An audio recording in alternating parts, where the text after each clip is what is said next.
How to find friend request sent on Facebook on iPhone.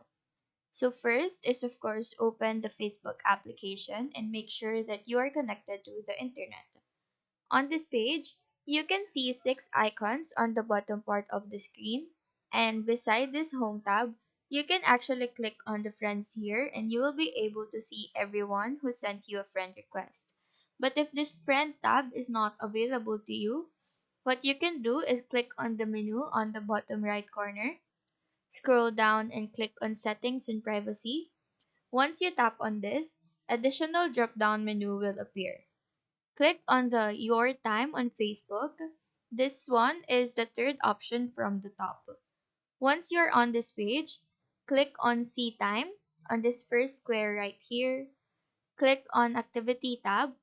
Scroll down again till you find the Connections option.